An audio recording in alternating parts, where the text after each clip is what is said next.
Hello students, मैं हूं Subhash Chandra Singh. Maths concept में आपका स्वागत है। आइए कॉम्प्लेक्स मैनीफोल्ड पे थ्योरम प्रूफ करते हैं। थ्योरम है a necessary and sufficient condition that an almost contravariant analytic vector field in an almost complex manifold is strictly almost contravariant analytic is that nvx equal to 0। Proof देखिए। In an almost complex manifold we have x double bar equal to minus x equation 1, F x equal to x bar equation 2। आप जानते हैं ये result. We know that the vector field V is contravariant analytic if LVF equal to 0, equation third हो गया। and a vector field F is strictly contravariant analytic if LV bar F equal to 0, equation 4 हो गया। we know that LV bar Fx equal to LVFX whole bar plus NVX, ये equation 5 हो गया। ये पहले का थ्योरम है जो रिजल्ट है यूज कर रहे हैं यहाँ पे। Let the vector V be contravariant almost analytic as well as strictly contravariant almost analytic, then from 3, 4 and 5 we get NVX equal to 0। देखिएगा यहाँ ये LV बार F यहाँ 0 पुट कर देंगे और LVF 0 यहाँ पुट कर देंगे, तो यहाँ से NVX इक्वल टू यहाँ जो है 0 आ जाएगा। Conversely let NVX equal to 0 equation 6 for contravariant almost analytic vector field V, then LVF equal to 0 equation 7 हो जाएगा। अब क्या करेंगे, using 6, 7 in 5 we get LV bar FX equal to 0। ये देखिए ये NVX 0 एंड LVF 0 ये दोनों पुट कर देंगे यहाँ पे और यहाँ पे, तो यहाँ से LV bar FX equal to 0 आ जाएगा। Therefore V is strictly contravariant almost analytic.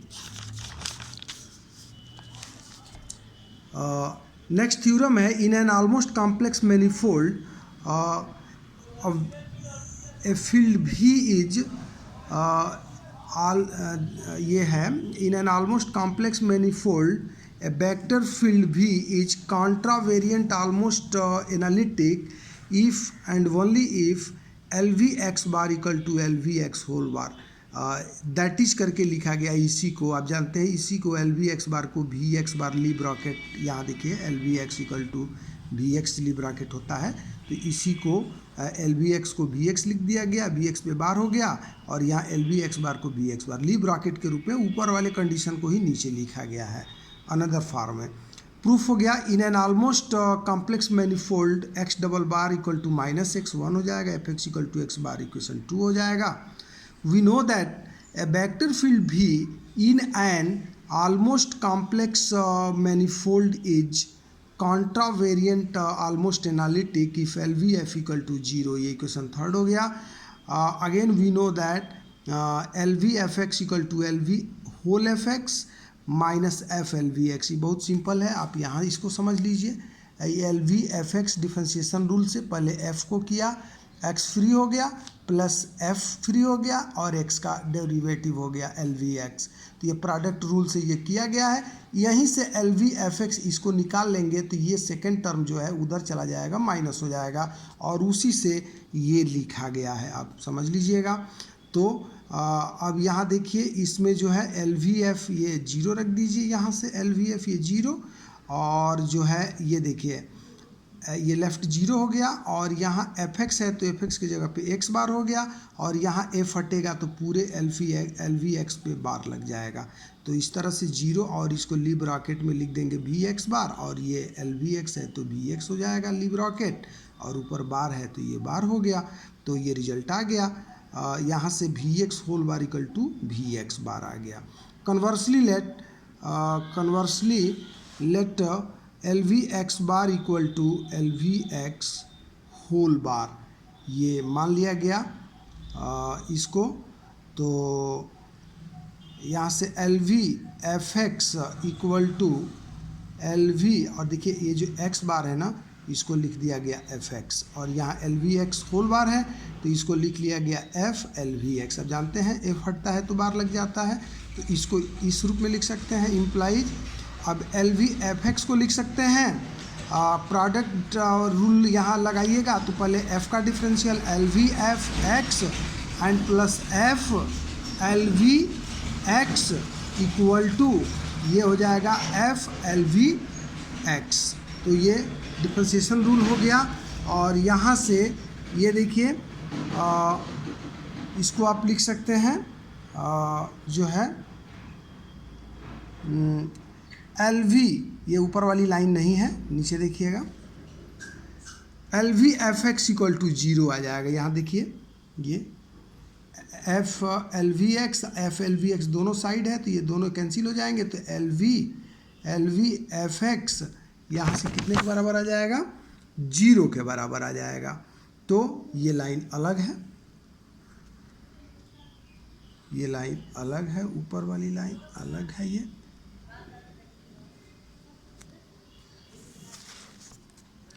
तो यहाँ से आ गया L V F x equal to 0 implies L V F equal to 0 and therefore V is contravariant almost analytic.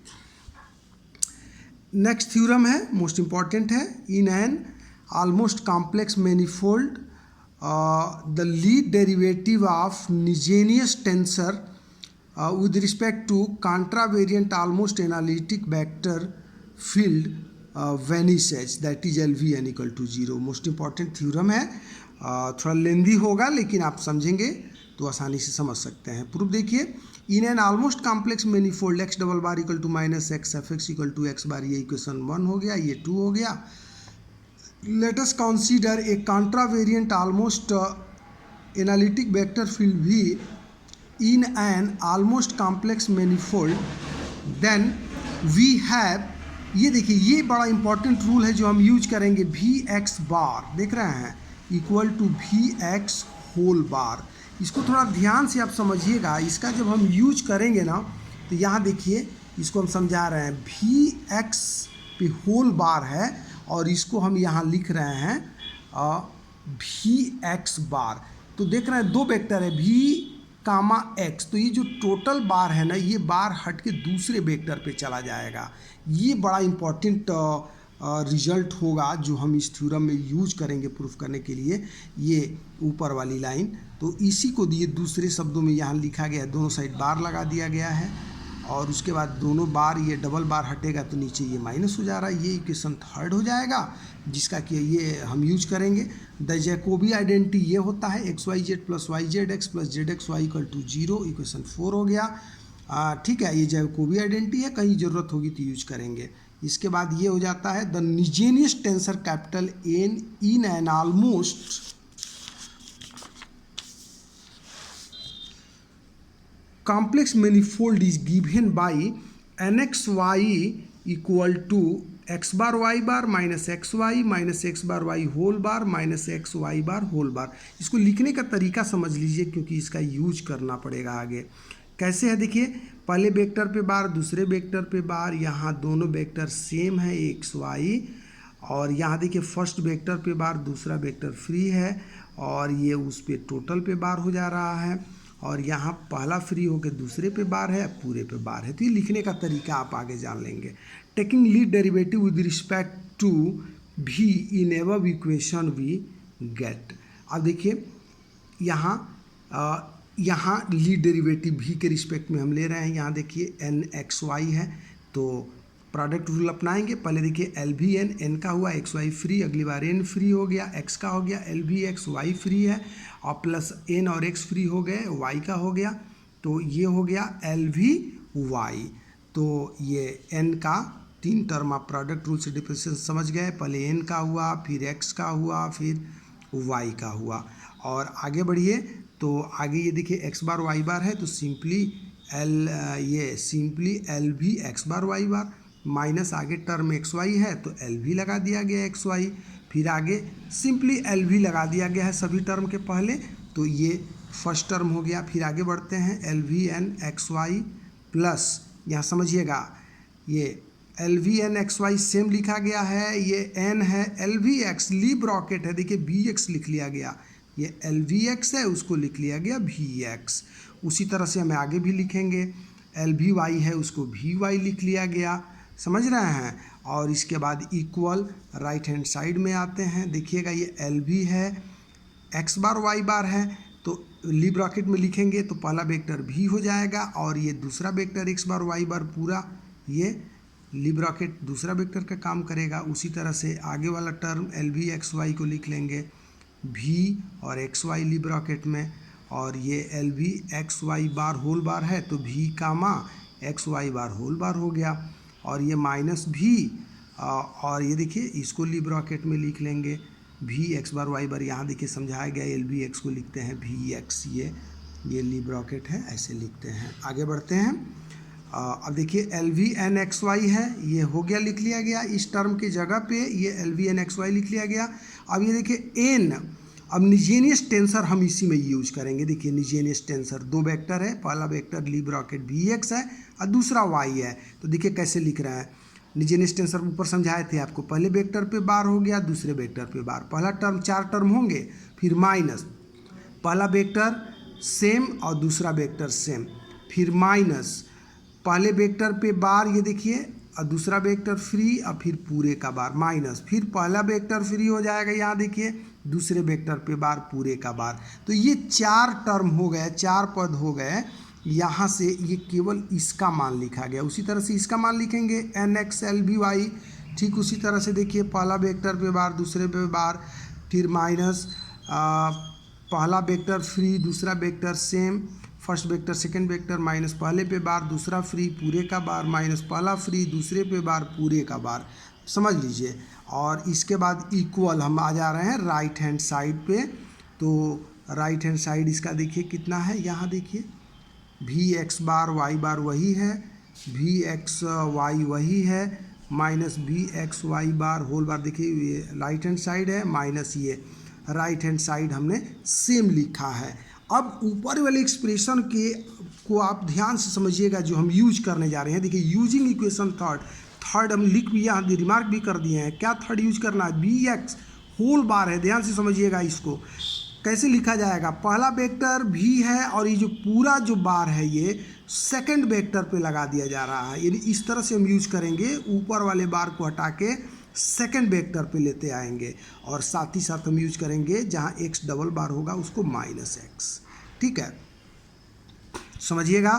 तो अब आइए L V N x Y है, L V N x Y हमने लिख दिया, और प्लस आगे देखिए वहाँ यहाँ देखिए भी एक्स होल बार है ना, ये बार एक्स पे आ जाएगा, देखिए यहाँ लिख लिया गया भी एक्स बार, और ये हो गया वाई बार, यहाँ देख रहे हैं ये टर्म, ये भी एक्स वाई वैसे ही रह गया माइनस भी एक्स बार वाई बार, समझिएगा देखिए यहाँ दो बार है, जो सबसे ऊपर ये बार है ये सेकंड वेक्टर वाई पे चला आएगा यहाँ वाई बार, और इसके अंदर ये देखिए भी एक्स पे जो बार है ये बार एक्स पे आ गया, यहाँ देखिए अंदर यहाँ पे बार आ गया, समझिएगा। तो ये टर्म हो गया, फिर यहाँ से यहाँ आइए भी एक्स वाई, यहाँ देखिए भी एक्स वाई, यहाँ जो देख रहे हैं ये देख रहे हैं भी एक्स, ये वाई बार है, इस पूरे पे बार है, तो ये बार आएगा वाई पे तो डबल बार हो जाएगा, तो डबल बार होगा तो समझिएगा डायरेक्ट लिखा गया, आपको समझा दे रहे हैं, ये बार ये वाई पे आएगा डबल बार हो जाएगा, वाई बार हो जाएगा वाई डबल बार, और वाई डबल बार माइनस वाई हो जाएगा, और उसी माइनस को हम यहाँ लेते आएंगे तो प्लस हो जाएगा, और ये हो गया प्लस भी एक्स वाई। फिर अगला टर्म